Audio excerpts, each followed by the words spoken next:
E Daniel, no episódio de hoje, a gente tem que falar um pouquinho sobre a decisão do Fed, né, de não baixar os juros.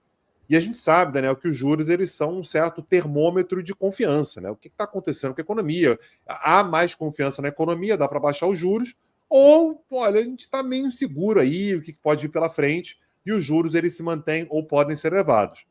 Ora, Daniel, se a questão é confiança na economia, não está muito em alta nos Estados Unidos, particularmente, e o Fed acabou tomando a decisão de manter a taxa de juros. O que você acha disso, Daniel Souza? Como é que você lê esse momento aí da economia dos Estados Unidos? Pois é, Tanguy, nós tivemos nessa semana uma decisão do Fed de manter a taxa de juros no mesmo patamar, de não realizar uma redução da taxa de juros.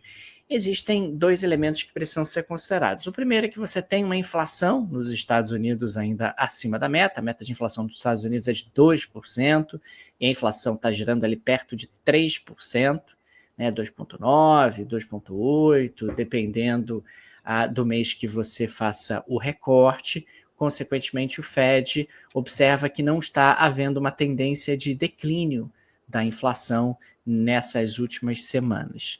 Além disso, temos o componente que você colocou, o componente de incerteza, que é incontornável nos Estados Unidos nesse momento. A gente está falando de um governo americano que não tem clareza, ou pelo menos que não demonstra clareza em qual é efetivamente a política econômica, como vai funcionar a questão das tarifas, como vai funcionar a questão fiscal também, cortes de impostos, cortes de despesas, como é que vão ser feitos, qual é o plano, qual é o projeto, e isso está criando aí um ambiente de enorme instabilidade na economia americana. A gente até já falou sobre isso em outros momentos aqui no Petit Jornal, com reflexos inclusive no mercado de capitais. Uma dessas consequências, Tanguy, tem sido inclusive o enfraquecimento do dólar no cenário internacional. Você pega, por exemplo, o dólar em relação ao euro, teve um enfraquecimento importante, até o dólar em relação ao real teve um enfraquecimento importante, e isso é explicado fundamentalmente pelos Estados Unidos. Quer dizer, os Estados Unidos vivem um momento onde o dólar não está parecendo tão atraente como já foi em outros momentos, porque afinal eu invisto nos Estados Unidos, mas os negócios nos Estados Unidos não parecem ter uma perspectiva tão boa, as ações nos Estados Unidos não estão tendo um comportamento tão bom. E isso acaba sendo algo que chama atenção, e é interessante porque o enfraquecimento do dólar gera inflação nos Estados Unidos, porque quando você tem uma moeda enfraquecida, os produtos importados acabam ficando mais caros. Se esses produtos importados ainda têm sobre eles uma tarifa majorada, potencialmente temos ainda mais inflação, o que coloca ali o Fed sob pressão. E é a primeira decisão do Fed, Daniel, depois do Trump sugerir que uma recessão estaria no futuro. Aí o Trump tentou minimizar, né? Disse que, olha, pode ser que venha uma recessão, mas é algo temporário, estamos buscando coisas maiores e tudo. Isso me parece que também tem que entrar no cálculo, né, Daniel? Porque as pessoas reagem a isso. Então, se o presidente, né, que é a figura mais representativa, mais importante do país, naturaliza uma recessão, e não é que ele está dizendo assim, vai ter uma recessão e a gente está se preparando, a gente vai agir, a gente vai fazer de tudo para que essa recessão não venha, né? Mas não, ele naturalizou, disse, olha, é capaz de vir aí mesmo. Então, naturalmente, as pessoas reagem a isso, já se preparando para uma recessão. Baixar os juros, portanto, poderia colocar tudo a perder. O que poderia acontecer com a economia americana, Daniel, diante de um cenário como esse, se baixasse os juros? Qual seria a possibilidade, qual seria o resultado possível? O resultado possível acaba sendo uma aceleração da inflação ainda mais forte. Quer dizer, o Fed nos Estados Unidos tem o compromisso de manter a inflação sob controle, de manter o valor da moeda americana. Então, esse é o risco que está no horizonte do Fed, um risco inflacionário.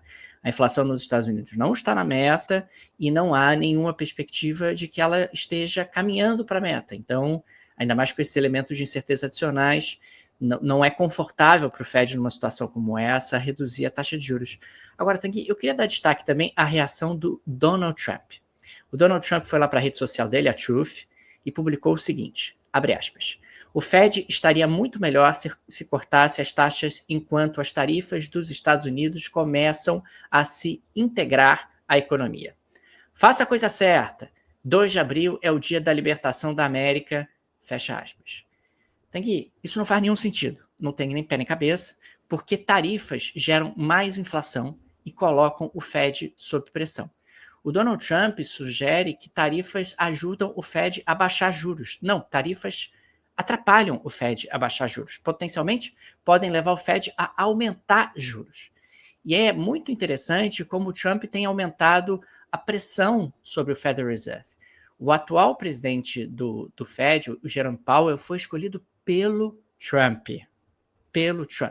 Aliás, o Trump cometeu uma quebra na tradição do Fed, que é a seguinte: tem que quando o presidente do Fed está no cargo, se ele quer continuar no cargo, ele continua, entendeu? Quer dizer, você teve ali presidentes do Fed, como foi o caso do Greenspan, que era reconduzido, presidente democrata, presidente republicano, ele quer continuar, mas reconduz, isso dá previsibilidade para a política monetária, é uma ideia de uma política de Estado e tal.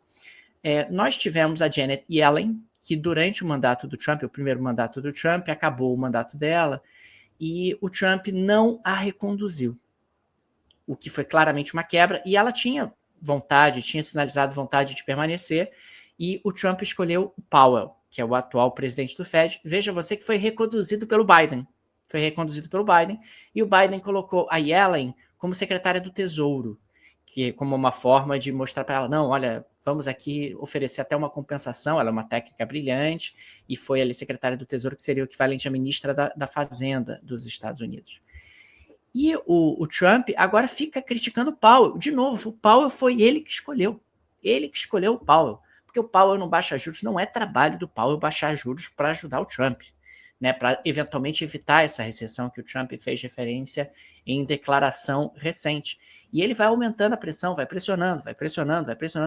É muito impressionante, Tanguy, porque o Trump, me parece, cada vez mais, ter o perfil de um caudilho latino-americano, né, que quer atropelar as instituições, que não respeita as instituições, que quer fazer do jeito dele, que tem um ímpeto de uma certa perpetuação no poder. São vários elementos que vão se somando que são muito novos nos Estados Unidos. Não é do ímpeto do Partido Republicano, não é da história do Partido Republicano, é algo muito diferente que o Trump representa, e ele gosta de representar isso, né? Essa ideia de ruptura, essa ideia de alguém que vai fazer diferente, que vai fazer de tudo contra tudo que está aí, né, Tanguy? Eu sou contra tudo que está aí e vou fazer diferente. Agora, o Trump ele depende muito do que o Fed vai fazer, Daniel, porque se o trabalho do Fed é por meio de juros, né, um dos instrumentos para controlar a inflação é uma das coisas mais importantes que o Trump pode ter, porque tudo que ele está fazendo é inflacionário, e uma das coisas mais importantes que um presidente tem que prestar atenção, principalmente quando se fala sobre popularidade, é a inflação. A inflação ela corrói a popularidade de qualquer presidente em qualquer lugar do mundo. Então, o Trump ele tem que olhar para o Fed com muito carinho, porque se o Fed não conseguir controlar a inflação, não é o Jerome Powell, presidente do Fed, que vai ter eventualmente, né, sua vida dificultada. Vai ser o Trump que vai ter sua popularidade corroída, né? Então, se o Trump está aumentando tarifas, e ao aumentar tarifas, você aumenta o risco inflacionário, e eventualmente o Fed baixa juros, né, que era o que o Trump esperava nesse momento, a inflação escapa. Se a inflação escapa, é o Trump que politicamente sofre muito. Não é esse o raciocínio? É esse o raciocínio, Tanguy. Mas aí a gente tem que avaliar se o Trump está fazendo um discurso político ou se ele está efetivamente buscando alguma coisa, porque o Trump está muito longe da próxima eleição, né? É claro que criticar o Fed é algo popular, né? Porque juros elevados nos Estados Unidos impactam nas mortgages, impactam no crédito que o consumidor americano acaba captando. Mas, ao mesmo tempo, o Trump deve pensar no fundo, e aí é aqui uma hipótese, pô, que bom que o Fed está segurando a inflação, está mantendo ali o juro, etc., porque me ajuda, sabe? Me ajuda a, de repente, não ter uma inflação mais forte e, consequentemente, não perder mais popularidade. Tanto é que ele falou isso tudo, né? Eu acho que o Jerome Powell tinha que baixar os juros e tal, mas ele falou também que pretende reconduzir o Jerome Powell ao mandato, né? Então, isso que você disse que ele não fez lá no primeiro mandato dele, que ele tirou a Janet Yellen e indicou exatamente o Jerome Powell, que foi uma quebra, ele já indicou para o Jerome Powell, falou assim, ó, Powell, fica tranquilo, você vai continuar, eu não vou mexer e tudo, mas, pelo amor de Deus, participa aqui comigo, né? Mesmo que você esteja mantendo juros, deixa eu bater em você, Deixa eu dizer que é um É um absurdo teatro, né, Tanguy? É um pouco de teatro, é um né? pouco de teatro, pois é. Porque eu fico imaginando que se o Jerome Powell faz o jogo dele, ele provavelmente teria. Se ele entende bem as questões, né? Se ele entende bem o que está em jogo, e ele entende. Assim, a gente vê o perfil do Trump, às vezes parece que ele é um bronco e tal. E de uma certa maneira né? Ele é meio o bully, né? Ele é o cara que faz o bullying ali com a galera, mas ele entende, ele é um economista, né? No fim das contas, ele tem Um economista com uma formação formação bem sólida, bem inclusive, entende? sólida, pois é. Aliás, se você quiser saber um pouquinho mais sobre o Trump, assiste lá a aula gratuita que a gente deu sobre a biografia do Trump, né? Então lá a gente fala, inclusive, qual é a formação dele. Ele estudou economia em Wharton, né? Que é uma das grandes universidades americanas, principalmente nessa área de economia e de administração. Essa é a formação do Trump. Então, claramente ele entende, mas politicamente faz sentido também ele falar para o público: olha, pô, esse cara está aumentando juros, para você tudo vai ficar mais difícil. Né? Olha aí como é que. Eu estou tentando fazer ele baixar, Mas é mas culpa ele do não está Fed. baixando. A culpa é do Fed. E ele sabe também que o Jerome Powell não tem o perfil, como aliás, normalmente o presidente do Fed não tem o perfil de responder, de rebater, de querer ter popularidade alta. Isso não é algo que normalmente o Fed valoriza tanto assim, né? Aliás, não é algo incomum esse tipo de comportamento. É incomum nos Estados Unidos. Nos Estados Unidos é que a gente não tinha isso usualmente, o presidente tensionando e criticando o Fed de maneira tão aberta. Mas em outros lugares do mundo, inclusive no próprio Brasil, você muitas vezes usa ali o BC, o Banco Central, como aquele malvado. Ah, mas você é malvado, BC. Está tentando cumprir a meta de inflação que eu mesmo te dei, BC. Seu malvado, você está fazendo o seu trabalho, o trabalho que eu disse que era para você fazer, mas você é malvado, hein, BC? Veja só, mantendo esse juro elevado, atrapalhando o meu magnífico governo, etc. Isso não é incomum, né? É uma estratégia política, e politicamente faz parte do jogo, num certo sentido, mas nos Estados Unidos não era usual esse tipo de expediente, esse tipo de mecanismo ao longo dos últimos tempos. Mas sim, tudo sugere que a gente vai ter juros altos nos Estados Unidos por um pouco mais de tempo. Isso traz reflexos internacionais importantes, né? Isso reduz o espaço para quedas de juros ao redor do mundo. Isso, na prática, torna a liquidez do sistema financeiro internacional um pouco menor, cria ali um ambiente de menos crescimento para a economia mundial, mas o próprio Trump admite que o que ele está fazendo é algo maior, e esse algo maior precisa de tempo, digamos assim, para surtir os seus efeitos, e num primeiro momento talvez uma recessão seja até algo aceitável, né, na visão do Trump.